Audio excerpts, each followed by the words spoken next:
여러분들은 왜 신앙생활을 시작하셨나요? 또 교회에 나오게 되셨나요? 많은 이유들이 있을 거예요. 대부분 사람들은 삶의 고통과 아픔과 내가 해결할 수 없는 문제에 봉착할 때에 그 문제의 해답, 또 도움을 얻기 위해서 종교를 가지게 됩니다. 또 어떤 분들은 삶 속에서 내 인생을 걸만한 진리가 무엇인가, 헛되지 않게 내 삶을 던질 만한 참된 최고의 가치가 무엇인가, 이러한 구도의 마음을 가지고 신앙생활을 시작하기도 합니다. 또 어떤 분들은 지금보다 조금 더 행복한 삶, 더 윤리적인 삶, 또 인격적인 모습으로 선하게 살아갈 수는 없을까, 그런 마음을 가지고 윤리 지침으로써 또 나를 더 아름답고 성숙한 사람으로 만들어줄 그러한 도움을 얻기 위해서 신앙생활을 시작합니다. 대부분 우리가 신앙생활을 시작하는 것은 내 삶에 부족한 어떤 부분을 채우기 위해서, 그게 2%든 5%든 어떤 사람은 20%든 간에 살다 보니까 내 힘으로 안 되는 것이 있구나 라고 생각하면서 도움을 얻기 위해서 신앙생활을 시작합니다. 틀린 것도 아니고 나쁜 것도 아니고 우리 모두가 그렇게 신앙생활을 시작했습니다. 그런데 모든 종교 가운데 기독교가 독특한 부분이 있거든요. 그래서 복음이라고 하는 거예요. 복음이라는 것은 기쁜 소식인데 세상이 줄 수 없는, 온 세상의 창조주가 우리에게 주시는 최고의 선물이기 때문에 기쁜 소식이라는 것이죠. 복음은 내 삶에 부족한 어떤 부분을 대체하는 것, 그러면요 우리의 삶을 행복하게 하고 우리의 부족함을 채워줄 수 있는 대체물들은 세상에도 많이 널려 있습니다. 돈이면 대부분 해결되어집니다. 아니면 나를 정말 사랑하고 이해하고 나를 도울 수 있는 사람이 있으면 우리 인생의 부족한 부분이 채워줄 수도 있습니다. 좋은 책의 길잡이를 얻게 될 때에도 우리는 지금보다 조금 더 나은 삶을 살 수 있습니다. 그런데 복음이 기쁜 소식인 것은 이러한 사람이나 돈이나 세상의 그 어떤 것으로 채울 수 없는 대체 불가한 것이기 때문에 복음이라는 거예요. 왜 대체 불가할까요? 복음이 하는 일은 이런 것과 다르기 때문입니다. 우리가 지난 시간에 복음의 핵심은 하나님이 우리의 근본 문제를 해결하기 위해서 역사적으로 이 땅에 개입하셔서 우리의 근본 문제인 죄를 위하여서 대신 죽으시고 우리의 거듭난 삶을 위해서 부활하신 사건에 기초한다라고 말씀드렸죠. 복음은 우리 인생의 부족함을 채우는 것이 아니라 죽었던 우리를 살리는 것입니다. 세상 그 어떤 것도 부족함을 채울 수 있지만 죽은 우리를 살릴 수 있는 것은 없다라는 거예요. 우리는 복음을 경험하기 전에는 사는 것 같지만 살아있는 느낌이 들지 않는 허무한 삶을 살던 자였습니다. 그러다가 결국에는 죄의 결과로서 모두 다 육신의 종말, 죽음을 경험할 수밖에 없는 사망의 종로로 타던 자였습니다. 이것은 돈이 많아도 아무리 의료기술이 뛰어나도 우리 인생에 이 문제를 해결할 수 있는 대체물이 없다라는 것입니다. 복음만이 하나님의 구원만이 이 문제를 해결하는 것이죠. 죽은 우리를 살릴 뿐만 아니라 현재부터 영혼까지 이어지는 사는 것 같은 삶, 살아난들 뭘 합니까? 우리에게 필요한 것은 살아가는 생명이 아니라 살아가는 가치와 의미를 느낄 수 있는, 정말 내가 살아있구나로 경험할 수 있는 행복과 감사의 삶이죠. 양적인 영원한 삶인데 질적으로 그 안에 고통과 아픔이 있으면 그것은 저주입니다. 우리는 양적으로도 영원한 삶뿐만 아니라 질적으로도 내가 상상할 수 없는 살고 싶었던 삶, 내 경험과 내가 기대했던 그 이상의 삶을 살아갈 수 있어야지 그것을 영생이라고 이야기하는 것이죠. 그래서 복음은 이 근본적인 우리 인간의 문제, 죽음의 문제와 삶의 허무의 문제를 해결해 주는 구원과 영생을 주는 것입니다. 그래서 기쁜 소식이죠. 이것을 우리가 어떻게 얻는가? 우리 편에서는 아무 대안이 없기 때문에 하나님이 이 땅에 육신의 몸을 입고 오셨고 우리 죄를 위해서 대신 죽으셨고 우리의 살아남을 위해서, 삶을 위해서 부활하셨다라는 것, 그 변치 않는 사건, 사상이 아니라 가르침을 주면서 따라오라는 것이 아니라 죽은 우리들, 살 수 없는 우리들에게 그 길과 대안과 살아갈 수 있는 힘을 주고 인도해 주시는 것, 그것이 바로 복음의 사건이고 우리를 향하신 하나님의 선물이라고 말씀드렸던 것이죠. 여러분들은 이런 의미에서 복음을 제대로 천착하고 알고 있습니까? 그래서 복음은 대체에 불과한 것이고 복음을 제대로 깨달으면 이것은 다른 것과 비교할 수 없는 기쁜 소식일 수밖에 없다라는 거예요. 오늘 이 복음에 부활의 증인들이 등장합니다. 복음이 그 인생에 스며들어올 때에 어떤 일이 일어나는지, 또 복음이 사실이라는 것을 이들이 경험했다는 것을 밝히기 위해서 부활의 증인들의 이야기가 나옵니다.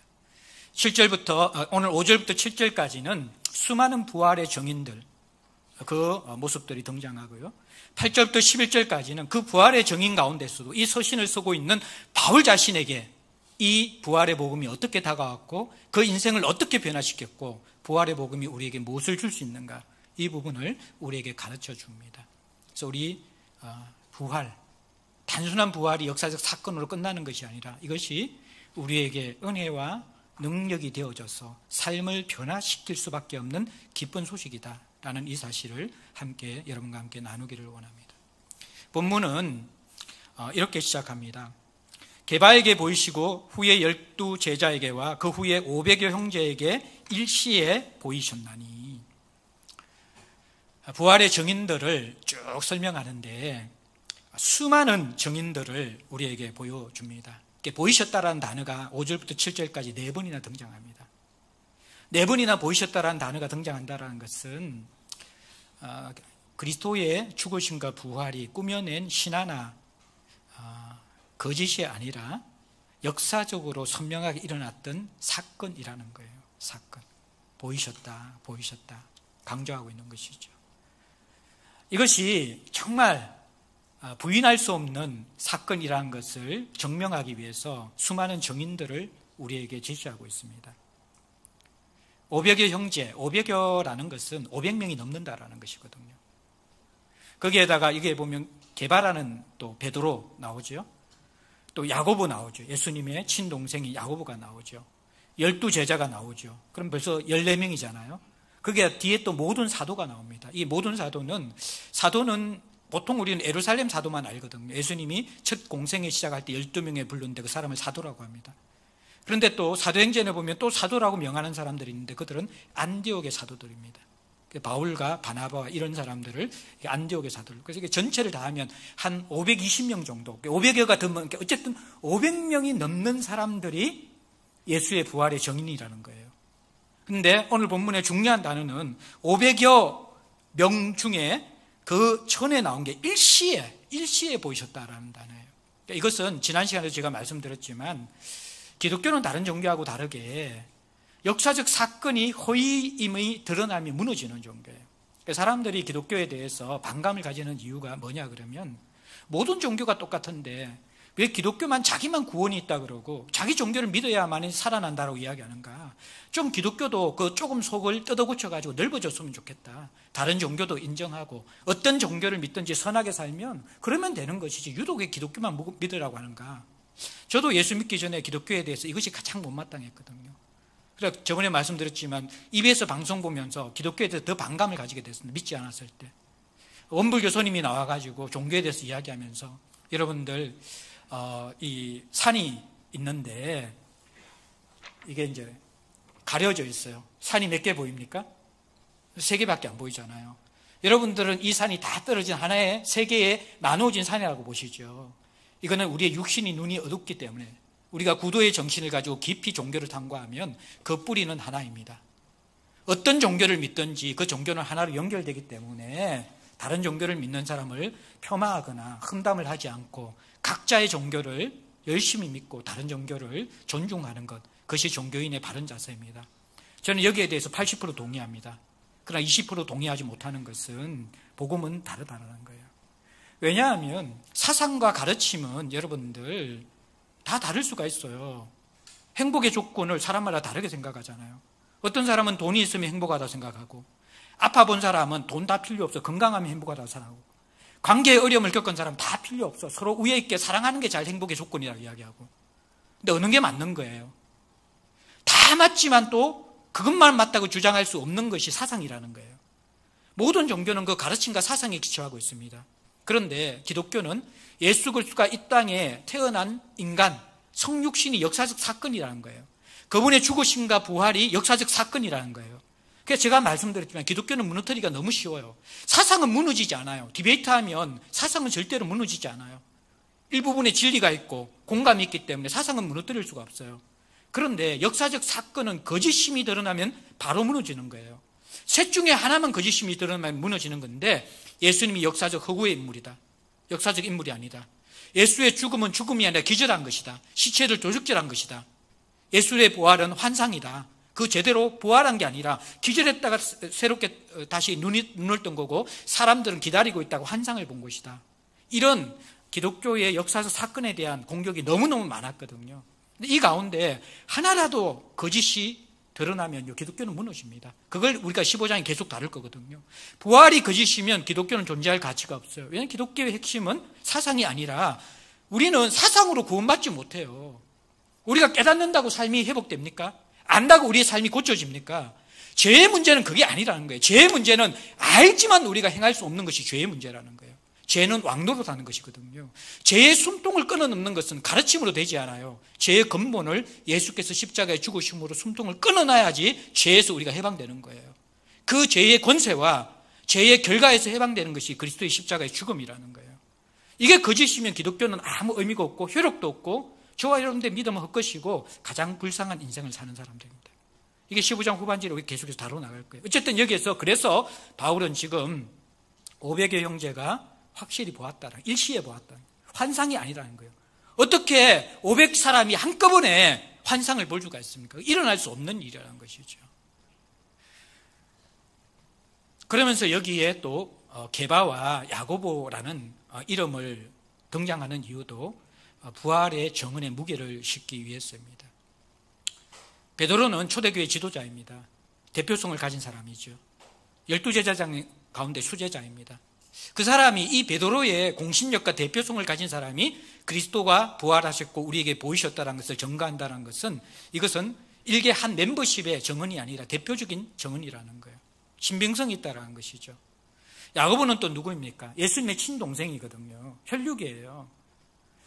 베드로가 예루살렘 교회의 수장이 되었다가 헤롯이 베드로를 제거하기 위해서 박해를 시작하자 그 리더십을 야고보에게 물려줍니다. 그러면서 예루살렘은 이제 베드로와 야고보 양대 지도력으로 체제로 변화되게 되어지고 이방인들의 구원 문제를 다루는 중요한 회의에서 그 회의의 수장으로서 야고보가 역할을 합니다. 결국에는 이 야고보 역시 굉장히 이 초대교회의 공신력을 증거하고 있는 거예요. 자, 이게 왜 중요한가? 신앙이 여기에 기초하지 않으면 다 무너진다라는 거예요. 많은 사람의 신앙의 기초가 뭐냐 그러면 자기의 정서적 상태입니다. 내가 행복하고 기쁠 때는 하나님 나를 사랑하시는 거예요. 내가 우울하고 뭔가 정서적으로 어둡고 힘들 때에는 자기의 신앙을 의심합니다. 하나님의 사랑을 의심합니다. 정서에 기반을 두지 않는 사람들은 자신의 행함에 기반을 둡니다. 뭔가 의로운 일을 하고 죄를 짓지 않고 봉사를 하고 전도를 하고 영적인 일에 몰두하게 될 때는 하나님 자기를 사랑하는 것처럼 느껴지고 구원의 확신을 가집니다. 그런데 반복되는 죄를 짓고 그 마음에 경건함도 없고 삶 속에서 하나님이 기뻐하시는 일들을 별로 하지 않는 자신의 모습을 볼 때에는 나는 구원받은 사람인가 라고 의심하면서 사람들이 자신의 정서나 자신의 행함에 기초해서 신앙의 건강성 유무를 판단하고 살아가는 경우가 많다라는 것입니다. 이것은 다 흔들리고 무너지게 되어집니다. 정서라는 것이 우리가 얼마나 불안하고 얼마나 우리를 현혹시키는지 여러분 아십니까? 밤에 여러분들 이렇게 뜬 눈으로 지새우면요 사람이 정서가 고양되어지거든요. 우울해지기도 하고 행복해지기도 하고 연애 감정이 살아나기도 하고 막 그렇잖아요. 그러니까 주로 연애 편지는 밤새워서 쓰잖아요. 그때 이게 정서가 올라오거든요. 이게 그 연예인들이 아니 이게 노래하는 이게 가수들 작사 작곡하는 사람들은 주로 밤을 새웁니다. 그때 아주 예민해진 정서 속에서 이 가사들을 적는 것이죠. 근데 이 정서가 얼마나 여러분들 이게 이상하냐 그러면요 우울해 죽겠다가요 아침에 햇볕이 쫙 뜨고요 정말 이렇게 맛있는 커피 한 잔 마시고 초콜릿 하나 먹으면요 금방 살고 싶어서 헤헤거리면서 행복해집니다. 이게 정서가 우리를 교란하는 것이죠. 이것에 우리의 신앙의 기초를 두게 되면요 밤낮 흔들립니다. 다른 사람이 나를 인정해주면 막 업이 돼서 하늘나라를 막 뛰어다니다가 누군가가 나를 비난하는 소리를 들으면 사망의 음침한 골짜기에 푹 빠져가지고 헤어나오지 못하는 것이죠. 사람의 평가에서 좌지우지되고요 내 행동에 의해서 좌지우지되고요 내 정서에 의해서 좌지우지되고 이게 한국 교인들의 신앙생활의 본 모습이라는 것입니다. 신앙의 기초가 무너져 있는 것이죠. 그 흔들리는 갈대처럼 만물보다 심히 부패하고 거짓된 우리 자신의 정서와 우리 존재에 기반을 둔 신앙 속에서 무슨 경과함이 있고 그 안에서 건강한 성장이 있겠습니까? 우리는 어디에 초점을 맞춰야 합니까? 살아계신 하나님께서 하신 일, 하시고 계신 일, 하실 일에 초점을 맞춰야 된다는 거예요. 그리스도께서 우리를 위해서 죽으신 일은요, 이것은 그분이 우리를 얼마나 사랑하시는가, 어떤 상태에 우리를 사랑하신가를 보여준 확증이라는 거예요. 사랑의 확증이라는 거예요. 그것보다 더 분명한 하나님이 우리를 대하시는 태도에 대한 메시지가 있습니까? 그것은 변하지 않는 것입니다. 그리스도의 부활은요, 가망 없는 우리들, 죽은 우리들, 시체와 같은 우리들, 선을 행하기 위해서는 아무것도 할 수 없는 무력한 우리들, 이 우리들을 살려내어서 하나님의 성품에 참여하게 하고 하나님이 하신 일처럼, 그분이 사신 것처럼 살 수 있도록 우리를 이끄는 능력이 부활의 능력이라는 거예요. 이 그리스도의 죽으심과 부활, 이 사랑과 능력, 이 은혜와 능력의 복음 이외에 우리에게 분명한 것이 없다라는 것입니다. 여기에 기초하지 않는 이상 우리의 신앙은 항상 무너질 것이라는 거예요. 그래서 오늘 이 바울은 부활이 보이셨다 이게 4번 강조하는 이유가 있어요. 여기에 여러분들 신앙을 기초하라는 거예요. 지금까지 여기에 기초하지 않았다면요, 여러분들은 환경에 휩싸이고 사람들의 평가에 휩싸이고 내 정서에 휩싸이고 내 헌신의 정도에 대해서 흔들거리는 밤낮 이렇게 냄비처럼 들끓고 왔다 갔다 하고 경고함이 없고 바람이 나는 겨와 같은 신앙생활을 할 수밖에 없다라는 거예요. 부활만이, 십자가만이, 그리스도의 성육신만이 변치 않는 것입니다. 변치 않는 하나님을 붙들어야지 신앙생활이 견고해지는 것이지, 늘 변하는 나를 보면서 신앙생활을 하면 다 무너지는 거예요. 신앙의 기초를 새로 놔야 합니다. 복음은 사상이 아니라 사건입니다. 내가 할 수 없는 생명과 사는 것 같은 삶을 주는 것이고 그것을 선물로 주는 것입니다. 그것이 사랑입니다. 그것이 하나님의 능력입니다. 그런데 이것이 그리스도의 죽으심과 부활이 역사적 사건으로 끝나는 것이 아니라 그것이 나에게도 죽음과 부활로 일어나는 것이 복음이라는 것입니다. 그래서 우리는 그리스도의 죽음 속에서 나의 죄에 대한 죽음을 경험하고 그리스도의 부활 속에서 나의 의에 대한, 하나님이 인도하시는 삶에 대한 삶이, 부활이 일어나는 것, 그 실체가 바로 복음이라는 것입니다. 그래서 대체 불가해요. 자, 그러면서 여기서 한 가지만 좀 5절 7절에서 더 살펴볼 것들은 다 좋다라는 거예요. 근데 또 여러분들 성경을 조금 아는 사람들은 바울에 대해서 섭섭해져요. 왜냐 그러면 바울의 정언의 목록이 조작된 거거든요. 어떤 의미에서 조작된 것인가? 실제로 복음서를 볼 때 부활의 첫 정의는 이들이 아닙니다. 게바가 아닙니다. 누굽니까? 막달라 마리아와 또 다른 마리아와 여성들입니다. 참 이게 바울을 이러한 시각으로 볼 때는 좋았다가 몇 번 걸릴 때가 있어요. 지난번에 설교했던 여자들은 교회에서 잠잠하라. 결국 바울도 남자구나. 신앙이 극복하지 못한 두 개가 있는데 남녀의 성차별과 정치 색깔이다. 거의 절대 진리처럼 믿고 있어 우리가. 바울도 아무리 복음을 가졌어도 이거 극복 못하는구나.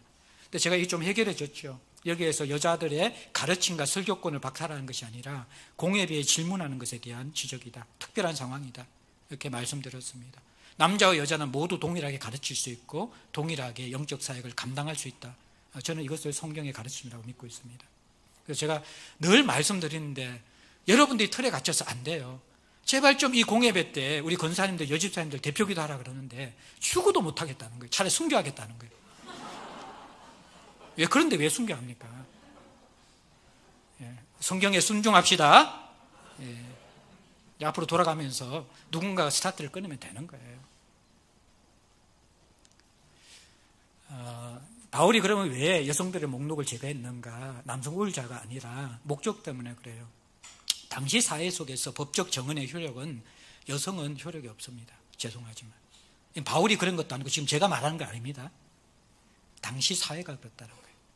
이 부활은 법적인 효력과 정언의 효력이 있기 위해서는 남자들의 정언이어야 되고 많은 사람들의 정언이어야 되고 대표성을 띄어야 되기 때문에 베드로와 야고보 500여 형제라고 이야기한 거예요. 근데 500여 형제라는 말이 형제만 이야기한 건 사실 아니에요. 500명의 형제만 모였겠어요?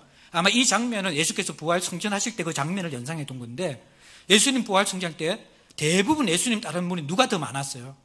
여성들이 더 많았어요. 근데 성경은 의도적으로 본문도 바울에게 형제들아 계속 시작하잖아요. 그 형제들에게 이야기하는 거예요. 그 단어는 어떤 의미에서는 성도들아, 모든 복합 명사라는 거예요. 그래서 이렇게 500의 형제라는 것은 단순하게 남자를 뜻하는 게 아니라 모든 부활의 정리의 목록이 거기에 포함되어 있다. 이렇게 해석하면 되는 거예요. 여기서 하나 또 더 살펴봐야 할 것은 야고보와 베드로를 특별히 이름을 언급한 것은 정언의 대표성에 무게를 더하기 위해서이기도 하지만 또 다른 복음의 능력을 보여주기 위해서입니다. 자, 보십시오.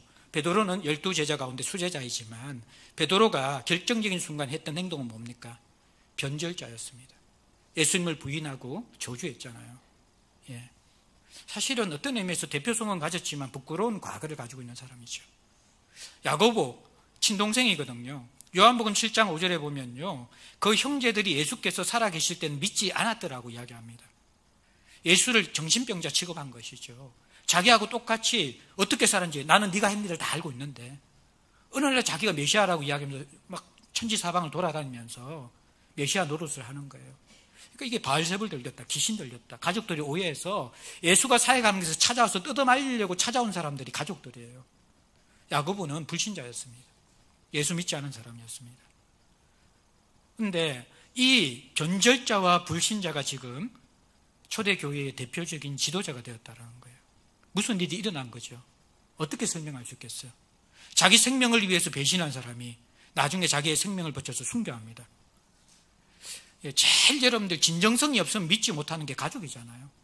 남들이 아무리 저 사람 좋다 그래도 아내는 압니다. 저 사람 정말 법 없이도 살 사람 그래도 자식들은 코웃음을 짓습니다. 가족은 못 속여요.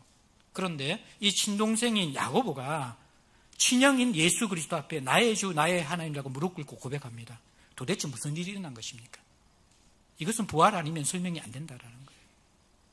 그래서 이 5절부터 7절까지는 두 가지의 목적이 있는 것이죠. 부활은 변치 않는 역사적 사건이다. 우리의 신앙의 기초는 부활에 기초해야 한다. 자신의 정서와 행함에 기초하는 순간 우리는 늘 무너질 것이다. 자라나지 못할 것이다. 또 하나 여기서 주는 메시지는 뭐냐 그러면 이것은 단순한 역사적 사건이 아니라 우리의 존재를 변화시키는 역사적 사건이다. 변절자를, 불신자를 그분을 따르는 제자로 만들고 그분을 위해서 생명을 걸 수 있는 사람으로 바꾸는 것, 그 무엇이 바로 복음이다라는 것을 가르쳐 주는 것입니다. 여기서 이어지는 게 8절부터 11절까지의 바울의 감정이라는 거예요. 자, 야고보와 베드로보다 더한 것이 바울이었다는 거예요. 바울도 이 부활의 정인의 목록에 들어가는데 이 흐름 속에서 자신은 이 부활을 선포하면서 자신의 감정을 하지 않을 수 없었다라는 거예요. 바울의 고백이 어떻습니까? 8절에 맨 나중이라는 것은 사도 중의 끄트머리라는 거예요. 그러니까 이 말은 두 가지 의미인데 바울이 예수 그리스도의 부활의 마지막 목격자라는 거예요. 사도되면요, 그리스도의 부활을 목격해야 되거든요. 그러니까 대부분 사도들은 전부 다 예수님의 공생에 의해 사역을 경험했고 또 직접 부활하신 것을 그들이 직접 목격했습니다. 근데 바울은 그때는 믿지 않았죠. 맨 나중에는 부활하신 예수 그리스도께서 다메섹 도상에서 교회를 핍박하러 가는 바울에게 나타나셔서 부활의 주님을 만난 것이죠. 그렇지만 어쨌든 부활의 주님을 만났기 때문에 사도가 되었어요. 그러니까 맨 나중에라는 것은 그래서 바울 이후에는 사도가 된 사람이 없다라는 거예요. 사도성은 이것으로 끝납니다. 그래서 맨 나중이라는 단어.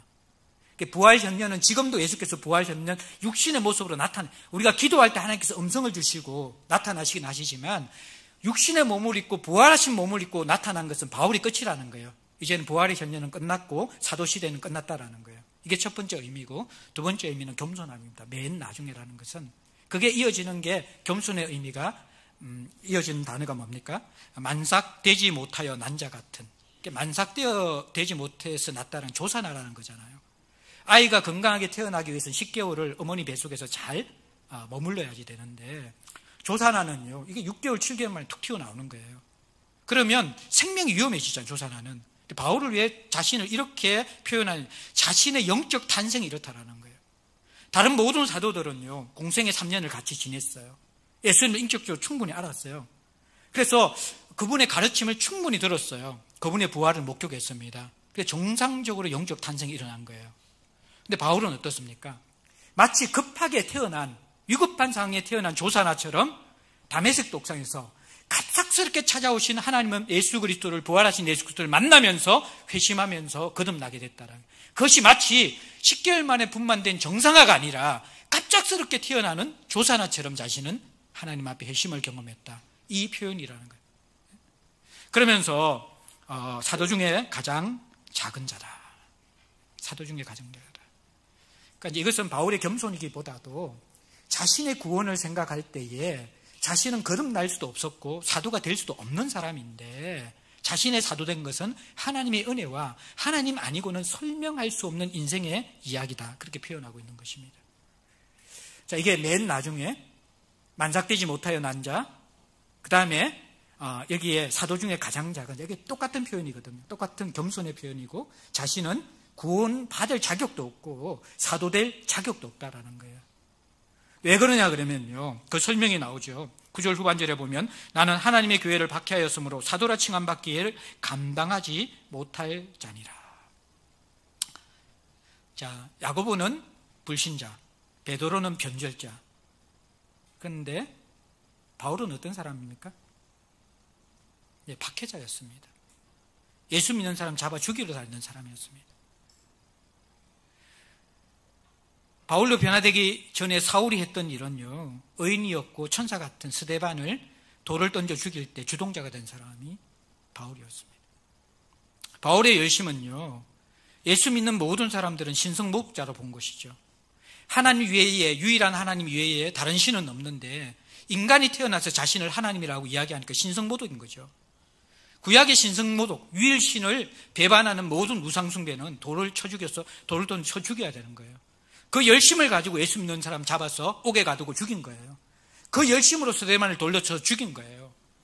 예수의 부활은 허구이고 사울에게 있어서 예수 이야기는 신성모독 이야기, 사건이라는 거예요. 예수 믿는 모든 사람은 제거하고 처단해야 될 사람이라는 거예요. 그게 바울이었어요. 그게 사울이었어요. 그게 예수 믿기 전에 사울의 입장이었다라는 거예요. 그런데 그가 그리스도 예수를 부활하신 주님을 만나면서 거듭난 거죠. 육신의 눈꺼풀이 벗겨지면서 예수 그리스도를 바라볼 수 있는 눈이 열린 것이죠. 자신이 받게 했던 그분이 바로 하나님의 아들 예수라는 것, 메시아라는 것을 알게 된 것이죠. 그리고 그는 구원을 얻게 됩니다. 회심하게 되어집니다. 그리고 구원 얻은 것도 감사한데 그 박해자를, 포행자를, 핍박자를 사도로 삼아서 복음을 전하게 하시고 초대교회의 기초를 세웁니다. 오히려 12 제자들보다 사도 바울의 영향력이 복음 전파에는 훨씬 더 강력했습니다. 가장 많은 서신서를 기록해서 지금 우리가 읽고 있는 바울 서신이 되었습니다. 가장 넓은 지역의 복음을 전거해서 유럽의 모든 교회의 기초를 바울이 선교 여행을 통해서 놓게 되었습니다. 바울의 인생을 생각할 때에 이런 고백을 할 수밖에 없는 것이죠. 10절 보십시오. 그러나 내가 나 된 것은 하나님의 은혜로 된 것이니. 이걸 어떻게 여러분들 자신의 삶의 계획으로, 자신의 열정으로 설명할 수가 있습니까? 전혀 반대의 삶을 살고 있었는데. 하나님의 은혜로 되었다라는 것은 하나님이 내 인생에 들어오지 않았으면 여전히 그는 핍박자와 포행자와 하나님을 대적하는 인생으로 마칠 수밖에 없었던 인간이었다라는 거예요. 하나님 먼저 찾아오셨어요. 기다리지도 않았는데 찾아오셨어요. 박해하는 그의 중심을 깨트려 주셨어요. 눈을 열어주셨습니다. 그 예수가 바로 메시아라는 것을 알게 해주셨습니다. 그리고 그 은혜의 복음을 전가할 수 있도록 가장 만삭되지 못하여 난 자, 맨 나중에 예수 그리스도의 부활을 목격한 자, 박해자였고 아무 자격 없는 그 인생을 사용하셔서 초대교회에 기초를 놓았고 서신서를 통해서 성경의 복음의 그 가장 진수들을 설파하는 도구로 사용해 주셨고 초대교회, 유럽교회의 모든 교회의 기초석을 이 바울을 통해서 놓게 하셨습니다. 어떻게 이걸 설명할 수 있어요? 은혜 아니고 설명할 수 없다라는 거예요. 내게 주신 그 은혜가 헛되지 아니하여, 헛되지 아니하여. 이게 여러분들 은혜의 이중성이거든요. 이 은혜는 내 편에서는 설명할 수 없는 거예요. 그러니까 여러분들 복음성가 가운데 아주 오래된 성가 가운데 그게 있잖아요. 왜 날 사랑하나? 왜 주님 갈보리 가야 했나? 제가 이제 대학생 때 선교단체 이렇게 교회 찬양단 했거든요. 그때 일렉 기타를 쳤습니다. 지금은 코드 다 까먹었는데. 근데 그때 이제 이렇게 공연할 때 드렸던 찬양 가운데 제가 찬양하면서 울먹거린 게 뭐냐 그러면 왜 주님 갈보리 가야 했나? 왜 날 사랑하나? 왜 날 대신해서 고통을 받으셨나? 왜 주님 갈보리 가야 했나? 왜 날 사랑하나? 그 찬양을 들을 때마다 우리의 인간의 이성으로는 이해할 수 없는 거예요. 은혜 아니고는 설명할 수 없는 거예요. 이게 바울의 인생인 거예요. 다 많이 수고한. 근데 이 은혜라는 것은 우리가 받고 나면 헛되이 만드는 사람이 있거든요. 은혜 받고 나서 이전하고 똑같이 살아가요. 은혜 받고 나서 아시죠 끝나는 신앙생활에 머물러 있다라는 거예요. 물론 우리는 하루아침에 완전해질 수 없습니다. 주님 뵙는 그날까지 늘 부족함과 연약함과 무너짐과 제약됨들은 남아있을 것입니다. 그러나 적어도 은혜를 헛되지 않는 삶은 일어나야 된다는 거예요. 그것은 무엇입니까? 이전과 다른 삶, 정확하게 이야기하면 주인이 바뀐 삶을 살아야 된다는 거예요. 그게 복음이에요. 은혜는 값없이 주는 것이지만 은혜는 값싸게 우리 인생을 만드는 것이 아니라는 거예요. 값없이 주는 은혜는 값비싼 대가로 주어진 것이기 때문에 세상 그 어떤 것도 줄 수 없는 대체 불가한 삶의 변화와 열매를 맺을 수밖에 없는 것. 그게 복음입니다. 바울은 그래서 은혜를 헛되지 않는 삶을 살았던 거예요. 그런데 또 이어지는 고백은 뭡니까? 내가 모든 사도보다 더 많이 수고하였으나 내가 한 것이 아니요 오직 나와 함께 하신 무엇이라고요? 하나님의 은혜로다. 이게 여러분들 신앙생활입니다. 하나님 아니면 설명할 수 없는 것. 다른 사람이 볼 때는 너 그렇게 살 수 없는데 왜 그렇게 살아? 근데 나는 내가 그렇게 살려고 한 게 아니에요. 사랑의 강건함, 하나님의 은혜의 강건함 때문에 어떤 의미에서는 사라지는 것이 신앙생활이라는 거예요. 바울은 지금 그 고백을 하고 있습니다. 그래서 여러분들 보세요. 10절에 단 한 절에 은혜가 3번 나옵니다. 그래서 복음은 딱 2가지로 설명할 수 있는 거예요. 이해할 수 없는 거예요. 대체 불가한 거예요. 그런데 그것이 은혜로 주시는 거예요. 12절에 그러므로 나나 그들이나 이같이 전파하며 너희도 이같이 믿었느니라. 이 복음 전구와 이 복음의 모습들은 바울뿐만 아니라 이미 먼저 복음을 전한 12사도들이 똑같이 이 복음의 내용을 전했고 똑같이 이 부활의 복음을 경험해서 전했다라는 것입니다. 그것이 이 고린도 교회에 임하여서 구원을 이루었고 이 복음만이 세상을 변화시킨다라는 것입니다. 삶의 변화는 복음만이 할 수 있는 것입니다. 삶의 변화가 일어나지 않고 은혜를 헛되이 하는 것은 근본의 질문에 들어가면요 복음을 모르기 때문입니다. 한국교회 무너지면요 다른 데 있는 것이 아닙니다. 복음에 있는 것이죠. 말씀을 마무리하면서 여러분들에게 하나님 앞에 이런 마음을 가지고 설교 마무리를 했습니다. 준비할 때 제가 설교 중에 제일 힘든 게 뭔지 아십니까? 복음 설교입니다. 하나님이 어떤 분인가? 십자가가 무엇인가? 부활이 무엇인가? 사람들이 있잖아요. 위로하는 설교들은 참 좋아해요.